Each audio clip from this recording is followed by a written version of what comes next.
40.000 candidati per soltanto 1.000 posti. Sono i numeri del concorso della scuola in Sicilia. Un concorso che si svolge suddiviso per classi di insegnamento attraverso prove scritte sparse per il territorio della regione. Oggi si è svolta la prima di queste prove che si terranno per circa 2 settimane. L'isola, come sempre, fa la parte della Cenerentola con soli 1.000 posti appunto a concorso, mentre nel resto d'Italia i posti sono ben 40.000. A denunciare questa sperequazione è la FLC CGIL Sicilia. I siciliani hanno scelto di concorrere solo per i posti nell'isola perché la legge impone, in caso contrario, di restare almeno 3 anni nel luogo di prima assegnazione. Le prove concorsuali dureranno 10 giorni. Oggi e domani tocca alle scuole dell'infanzia, poi si continuerà con le altre classi di concorso. La prova scritta è una selezione a tempo, i candidati hanno a disposizione 100 minuti e per essere ammessi all'orale devono totalizzare almeno 70 punti su 100. L'esito della prova lo si conosce subito anche perché l'orale si svolgerà la settimana prossima per gli ammessi. Ma intanto piovono le rinunce, sarebbe già quasi un quarto del totale. In un solo concorso sarebbero state 1.000 le rinunce su 3.800 convocati. Ciò perché i 40.000 candidati sono stati sballottati da un lato all'altro dell'isola con enormi difficoltà logistiche. Un modo subdolo per effettuare una prima scrematura che per i partecipanti al concorso è però una vera e propria violazione delle norme di trasparenza e parità. Basti pensare a una donna incinta che non può certo sobbarcarsi 300 o 400 km di pullman andata e ritorno per una prova di 100 minuti.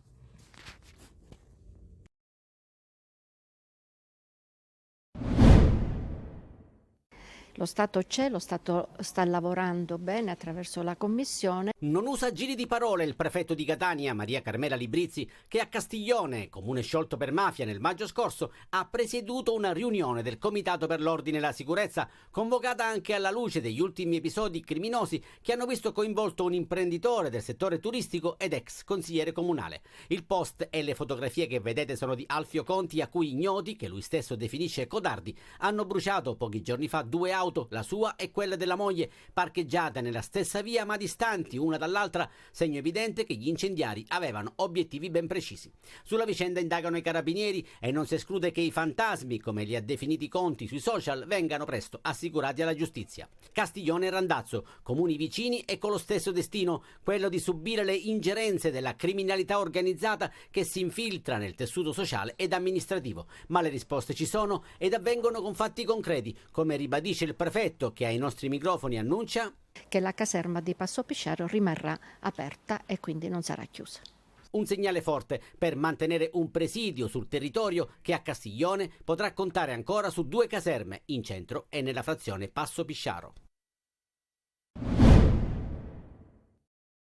Un fenomeno criminale da decenni presente sulle strade siciliane, soprattutto catanesi e palermitane, e che nonostante le azioni di polizia e carabinieri non solo non si riesce ad arginare, ma guardando i video caricati sui social è sempre più in voga. Sono le corse clandestine di cavalli, dietro le quali si nasconde un giro di scommesse e di denaro che alimenta le tasche delle famiglie mafiose. L'ultimo caso eclatante poche settimane fa, quando l'influencer animalista Enrico Rizzi ha denunciato e pubblicato un video girato nel catanese che mostrava una corsa clandestina di cavalli con l'utilizzo di pistole.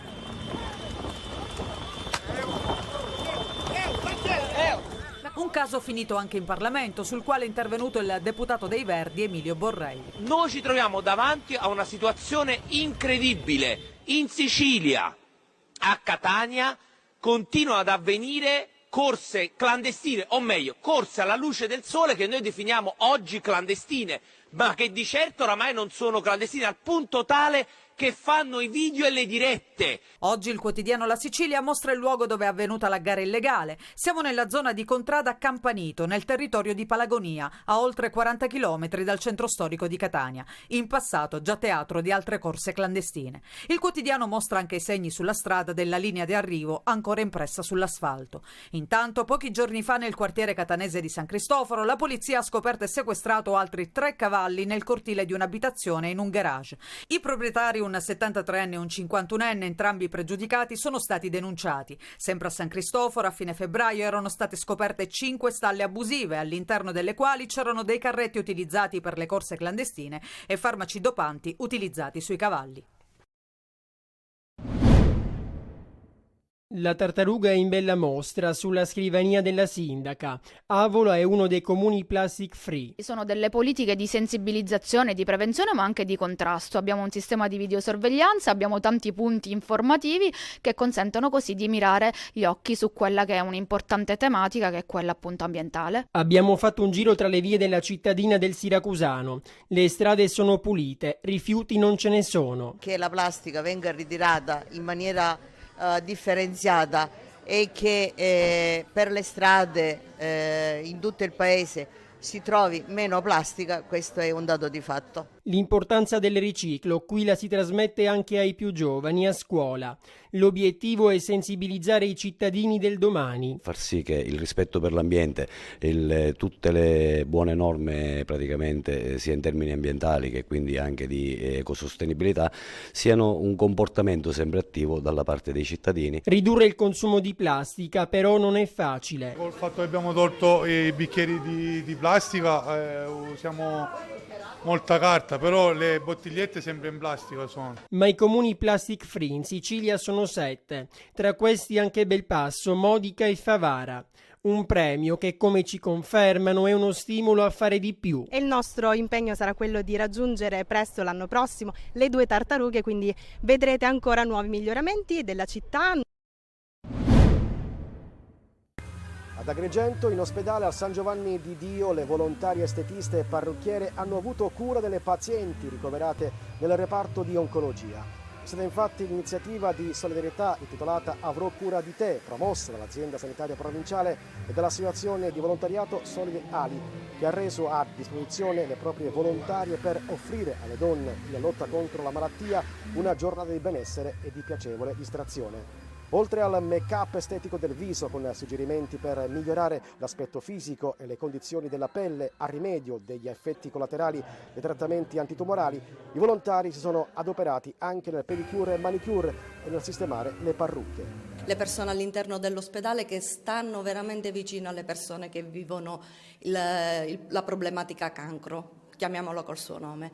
E quindi anche adesso questo momento che stiamo vivendo qua è un momento che ti dà serenità e ti aiuta a affrontare meglio tutto quello che può venire anche dopo. Entrare in questo ospedale oggi non in funzione di quello che siamo state, ma bensì con la consapevolezza piena che dal tumore si può guarire. Ogni anno riconfermiamo l'appuntamento in ospedale qui in oncologia ad Agrigento, dove ci prendiamo cura dei pazienti, una giornata di spensieratezza in modo tale di fare sentire belle queste donne perché lo sono. La giornata è stata allietata dagli intrattenimenti musicali a cura dell'associazione Malati in Cura Oncologica Amico Luz. Foulard e turbanti sono stati donati alle pazienti dal Rotary Club di Bivona. Il furgoncino della Caritas di Catania sforna legumi, pelati, cibo a lunga conservazione, chili e chili di prodotti donati alla moschea di Piazza Cutelli.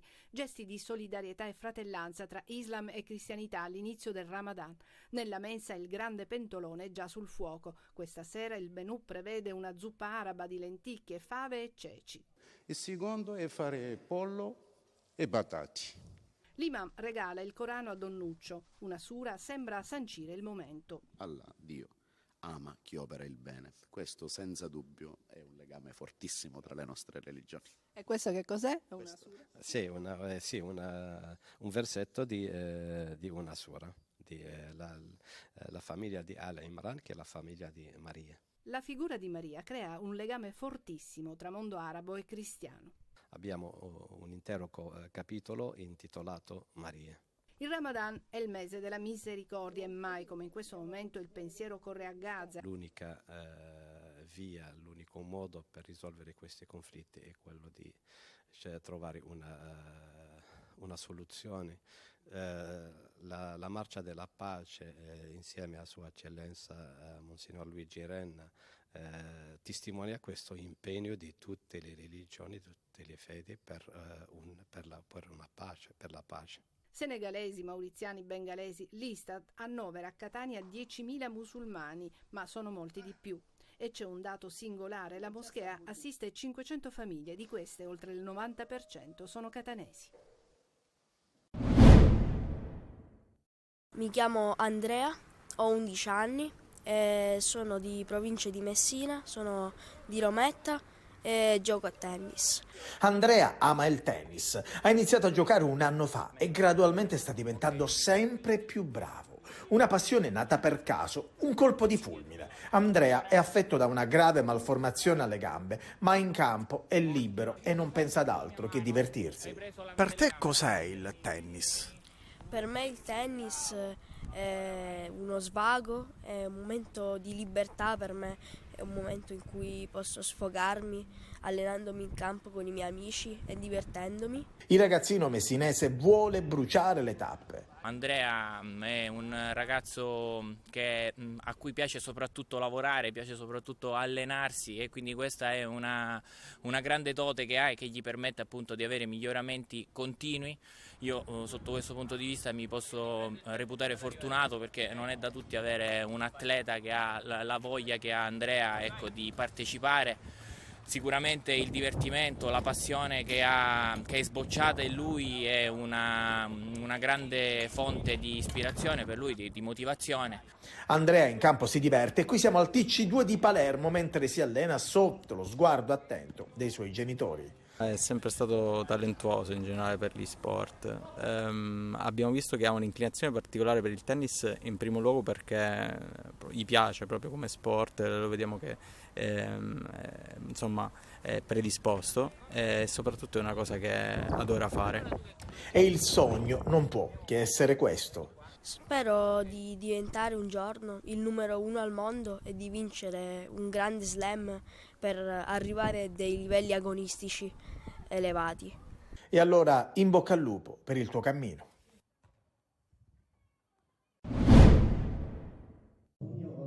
Un corso totalmente gratuito rivolto alle donne per imparare a difendersi, ad affrontare situazioni pericolose, ad acquisire consapevolezza delle proprie possibilità. È quello organizzato da una palestra messinese che ha voluto fornire ad una quarantina di donne la possibilità di imparare le tecniche di difesa personale, lavorando sulla parte sportiva, ma anche su quella psicologica. Ovviamente è quella della consapevolezza che si acquisisce potendo avere un percorso. Si lavora molto quindi sulla parte mentale per un corso aperto a tutte le età. L'impegno e il coraggio che hanno mostrato le donne fa capire come sia soprattutto una questione di consapevolezza, quella di non sentirsi meno deboli. Sicuramente un po' più di fiducia in se stessi, soprattutto se durante un'aggressione o se magari mi trovo in un vicolo cieco o magari non so, c'è qualcuno che mi segue, un po' più di sicurezza in me stessa, sicuramente saprei cosa fare in queste circostanze. Ti permette pure di mentalmente più che altro, non tanto nella tecnica, ma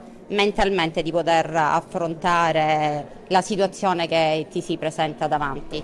Quella è la cosa secondo me fondamentale, affrontarla mentalmente e poi giustamente con le varie tecniche riuscire ad andare, insomma, a sconzare il pericolo.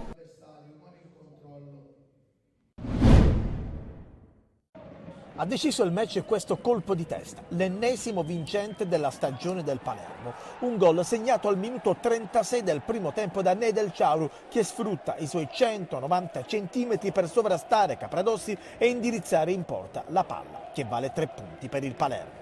Una partita sporca, il campo pesante ha penalizzato soprattutto i rosanero che non hanno disputato una gran partita, ma hanno vinto e occorreva questo. Siciliani, adesso quinti, hanno una flebile speranza di poter ancora sognare la promozione diretta, anche se il secondo posto dista 7 punti, ma mancano 9 partite con in palio 27 punti. Il Palermo ha rischiato una sola volta su questo colpo di testa d'Inglese intuito da Pigliacelli. Nella ripresa la formazione di Corini ha mantenuto la porta inviolata con attenzione e dedizione, poteva chiuderla con un calcio di rigore prima segnato e poi cancellato al VAR, ma nei minuti finali non ha rischiato più nulla. Era fondamentale oggi vincere, l'abbiamo fatto su un campo particolare dove non è facile giocare, ma con lo spirito giusto, combattivo, con tanta energia. Abbiamo vinto contrasti, siamo stati dentro la partita come doveva essere e dunque sono felice per questa vittoria che era il punto focale fondamentale per ripartire. Palermo che non può fermarsi, venerdì al Barbera arriva il Venezia in un vero big match. Lagunari terzi e con 5 punti di vantaggio sui rosanero, un'occasione per accorciare. In una stagione storta un punto in casa può essere anche un punto conquistato. Questa è la filosofia di Zeoli, almeno al momento, che giustamente si aspettava un altro risultato, ma che non disprezza il pari a reti bianche col Potenza, sapendo che la partita, soprattutto nel secondo tempo, poteva offrire qualsiasi risultato. Quando non vinci in casa c'è molta delusione. Spero che gli faccia capire cosa significa la continuità di risultati e poi essere liberi di testa, ma in questo momento comunque ci prendiamo questo punto. Lo so che nelle parole che dico qualcuno può essere deluso o ricevere critiche, però in questo momento cerco di prendere qualsiasi cosa positiva e trasmetterla ai ragazzi. Una partita particolare in cui l'allenatore etneo non vede né gli spunti né lo spirito adatto nel primo tempo. Una partita che cambia nella ripresa perché Chirico e Rapisarda qualcosa di nuovo lo mettono e soprattutto perché il Catania ci prova, anche se annaspa costantemente nei suoi limiti e nelle sue paure. Gli errori, in certi casi orrori in fase realizzativa, ne sono una dimostrazione. E per fortuna che dall'altra parte il Potenza trova un buon Furlan e anche la traversa. Il pareggio alla fine ci sta pure per quel che si è visto in campo, ma la constatazione non cambia l'umore dei tifosi a fine partita. Vogliono di più dopo 6 mesi amari. Intanto Zeoli, come i suoi predecessori, deve continuare a fare i conti con le assenze. Qualcuno ritorna e qualcun altro si fa male. Nel primo tempo cambi forzati per Cianci e Cicerelli. Adesso facciamo, ripeto, la conta e ci penso io a tirarli su, perché capisco che in questo momento chiederlo ad altre persone non mi sembra giusto, e né alla tifoseria che in questo momento sta vivendo un po' di amarezza.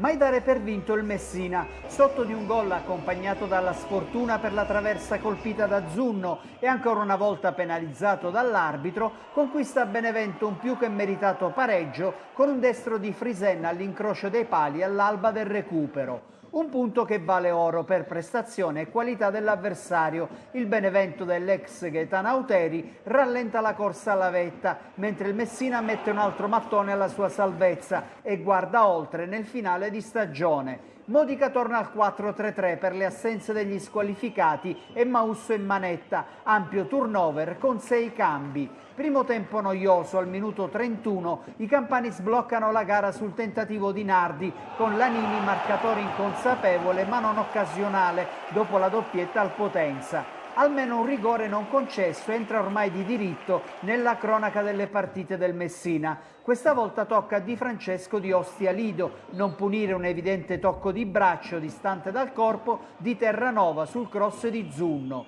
Lo stesso esterno di proprietà della Cremonese, migliore in campo, colpisce la traversa nella ripresa. Il Messina colleziona episodi negativi, ma non si arrende fino al pareggio di Frisen, che realizza il suo terzo gol stagionale in Serie C.